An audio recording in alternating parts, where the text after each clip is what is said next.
Pastor Mark Biltz here from Shaddai Ministries. Thank you again so much for watching, and make sure to subscribe and share. Also, please like this video, and we would love to hear your comments. Thanks again for watching. Bye-bye. 1 Thessalonians 2, verse 3 and 5. They say, after all, our encouragement is not based upon wrong. In other words, Paul and Silas is encouraging of the Thessalonians, trying to encourage them, is not based on anything wrong. It's not because they have bad motives or deceit. It says, in the same way, we have been approved by God to be commissioned with the good news teaching, so also we teach, not to please people, but rather to please God, who examines our hearts. We never use flattering words, as you well know, or a secret agenda as a cover-up for greed. God is witness. How many of you know we see a lot of this in the church world today? There are doctrinal errors. There's people teaching with impure motives. Or he's saying, look, we're not doing these things. We're not trying to trick you. We're not trying to win favor. We're not using flattering talk. We're not here because of greed, seeking praise. We're not abusing authority. We're not trying to put a burden. More than likely, what was going on, why would he say all that?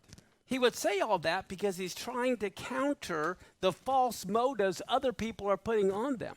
Here they're saying, oh, Paul and Silas, they just are talking to you because they want money. They're just talking to you because they just want to win your favor. So I'll bet you, not only were they going through physical trials, they were also going through how many of you ever had someone speak bad about you, putting wrong motives on why you do something? That happens, and that's what happens to them. Can you imagine? It's bad enough getting physically beaten, but then also to get beat up by people saying everything you're trying to accomplish is from the wrong motives. And that's not what was happening. And so we go to chapter 2, verse 14 and 15. He continually calls them brothers and sisters. He says, you became imitators of the congregations of God in Yeshua, the Anointed One, that are located in the land of Yehuda or Judah, because you also endured the same sufferings at the hands of some people in your own community, just as they experienced from some of the people from the land of Judah.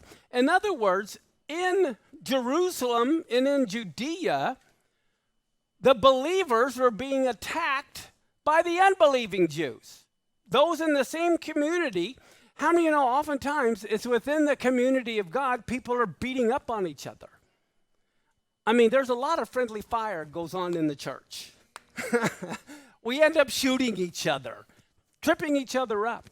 And what he's telling the Thessalonians or the Thessalonians is, look, just like you're experiencing all these problems within your community, that's the same thing that happens to them in Jerusalem. He says, and they're the ones, not all of them, who killed the Lord Yeshua and the prophets and pushed us out. Such as these are not pleasing God, but they are hostile to everyone. And so here, and again, all too often, I hear all the Jewish people from all of history that they killed Jesus. I mean, that was mentioned to me. You killed my Jesus. And I said, man, I wasn't even there. That was 2,000 years ago, you know. But the thing is this, when God is rebuking Israel or the Judeans or whatever, it's those within it that are unbelieving. He's not casting everyone in the same pot.